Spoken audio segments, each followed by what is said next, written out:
అంటే మా అబ్బాయి బెల్లం తింటున్నాడండి మానిపించమని చెప్పాను. ఆయన ఏం చెప్పాడంటే ఒక వారం తర్వాత తీసుకురమ్మన్నాడు.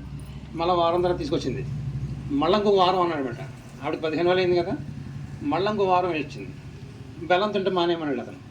ఈ తల్లి కోపం వచ్చింది. ఏంటి ఈ మొక్క మాట చెప్పడానికి నన్ను 3 వారాలు తిప్పేవని అని అడిగింది. ఆవిడేమన్నాడు, నాకు బెల్లం తినే అలవాటు ఉందమ్మా, నేను ఒక వారం ట్రై చేశాను మాలనాపాను, 2వ వారం ట్రై చేశాను మాలనాపాను. అంటే ఎప్పుడు సలహా చెప్పినప్పుడు ఏం చేస్తాడంటే మనం పాటించాలి. అలా మీరు తల్లిదండ్రుల కింద ఏమవుతుందంటే ఎప్పుడన్నా సరే ఆ పిల్లవాడిని అబద్ధాలు ఆడకూడదురా, నువ్వు టైం ప్రకారం రావాలరా, నువ్వు నీ పని నువ్వు చేసుకోవాలరా అని చెప్తుంటాం మనం. కానీ మన పని మనం చేసుకోలేదు అనుకోండి, మా అమ్మ మీద సరదా కౌలు చెప్తుంది తప్ప పాటించలేదు అనుకుంటారు. అలాగే ఏం చేస్తారు తల్లిదండ్రులు అన్న అమ్మైనా నాన్నైనా సరే ఎప్పుడైనా సరే వాళ్ళు చూపించిన తర్వాత కంపల్సరీ నేర్చుకుంటారు. ఇప్పుడు చూడండి, మన ఆవుకి దూడకి ఏం నేర్పుతారు, తల్లి ఎలా చేస్తే అలా చేస్తుంది. అంటే ఆవు ఎలా ఉంటుంది, దూడ ఎలా ఉంటుంది.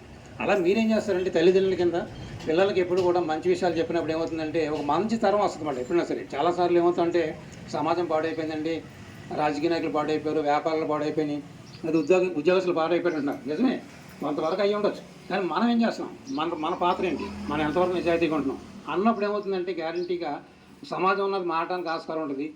ఆ విధంగా మీరు ముందుకెళ్ళిన